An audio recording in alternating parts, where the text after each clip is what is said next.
how does the cost of lumber actually affect housing prices? That's what we're going to spend a little bit of time talking about today. We're going to talk about the recent rise in lumber prices and the pullback in those prices and what that actually means. A lot of viewers have asked me to cover the topic of lumber because it's a hot topic right now, especially if you're in the process of purchasing a home, new construction properties. Home builders have seen cost rise nearly $40,000 per property just based on lumber prices reaching highs near $1,700. But since they've pulled back to just under $1,000, you see videos everywhere talking about a lumber crash, if you will, and how that is going to translate into a housing crash. You don't have to search too far on YouTube to find videos talking about crashes because it gets clicks, it gets views. And unfortunately, the people doing the videos are either uneducated or just doing it to get views and not there to actually educate you. So I want to spend a little bit of time today and talk about it because I think it's important to understand how the two are correlated and how they're not. Because at the end of the day, nobody has ever talked about the cost of lumber and the housing market until this last year because it's become mainstream, where prices went from a year ago, mid 400s board per foot, and now it reached a high nearly 1,700, and then it pulled back to just over 1,000. So we're still over double of where we were, but we've pulled back nearly 50% from the highs, not quite 50%, but so the thought of lumber going down, people say, well, that means that housing prices are going to go down, right? No, not necessarily. Most people out there buying property are buying existing homes. The cost of lumber on those properties doesn't affect the prices on those homes. The only homes that wood lumber actually affects is the cost of building new construction homes. And if you saw the recent article by the National Association of Realtors that came out this week, they said that we're behind nearly 5.5 million homes with regards to inventory. Think about that for a moment. So we're down nationwide nearly 5.5 million homes this year. New construction, they're going to build around 1.7 million homes next year, predicting about the same. And so even then, you're just over half of what's actually needed in order to meet, the demand out there, the growing population. Home builders have been, after the last housing crisis, if you will, there were restrictions against home builders. A lot of cities weren't allowing new construction to start because, during the Great Recession, if you will, overbuilding was a problem. Oversupply was a problem. And with that, there restrictions on home builders. They just stopped building. And now it's created this massive shortage in housing. The article that I read said that, in order to address this issue over the next 10 years, home builders would have to build about 2 million homes per year. That's about 700,000 more per year than they're building now. And that would just to get us to a baseline of actual what is needed out there in the housing market. But let's talk about the cost of lumber, right? What does that actually mean? Well, as I mentioned at the beginning, the cost to build a home over the last year has risen about $35,000 to $40,000 because, lumber has become so expensive. And I've talked about, in other videos where, I actually went out to buy a sheet of plywood, just for some cabinets I was building in the house, just as a layer underneath the countertop.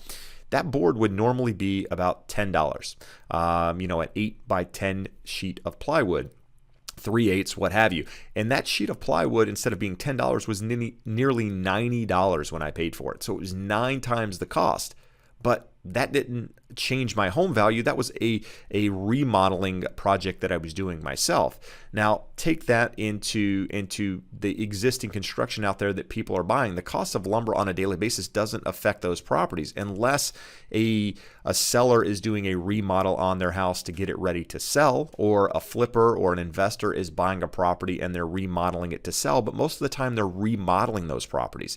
They're not using a lot of wood in those properties. They're just replacing, the cosmetic upgrades of the home, the kitchens, the bathrooms, that sort of thing. And while the cost on that has gone up, That's not what we're talking about here. We're talking about the cost of lumber and how that translates. And another thing is, these articles, if you actually get into depth about them, Lennar and some of these other builders, while the cost is pulled back on lumber and they're continuing projects, continuing moving forward, a lot of these home builders are still on hold with regards to future of projects because of supply constraint issues, right? That was part of the problem initially, is that we couldn't get lumber from places like Canada, where we get a lot of lumber because of, they're still in quarantine up there. They can't drive it across the border. And even then, you have a lot of lumber manufacturers here in the United States that produce lumber. They don't have the drivers to get it to the locations. They don't have the workers to actually do the work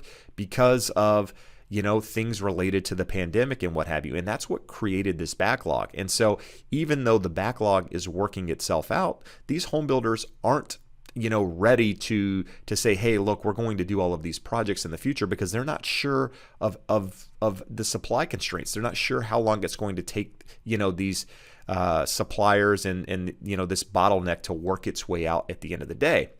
So the cost of lumber coming down doesn't really change much, except for on the new construction front. But even then, do you think that home builders are now just going to, reduce their prices if they raise them? Do you think they're going to pull back their prices? Likely not. If the demand is still there, if people are still buying these properties, why would builders now reduce the prices? In most cases, they're not going to, right? Their cost might change a little bit, right? It might be less money to build that property than it was 2 months ago, but that means more money in their pocket. Chances are they're not going to pass that on to the buyers unless those properties start to sit, at which point they might start to adjust pricing. But until then, you're not likely to see much. And then keep in mind, when builders buy lumber, they're buying it from places like your Home Depots, your Lowe's, your Ganalls, or whoever your lumber companies are. And when these lumber companies buy lumber, they're buying it on the futures, right? They don't just go to the lumber company and buy it that day. They're buying it in bulk over a period of time. And so they're trying to buy it at a set price. And any company out there like the Home Depot, the Lowe's of the world, when they're buying lumber, a lot of them bought it at near the highs, right? And so now they have this huge supply of lumber that's going to come in or what have you, that they still have to get rid of.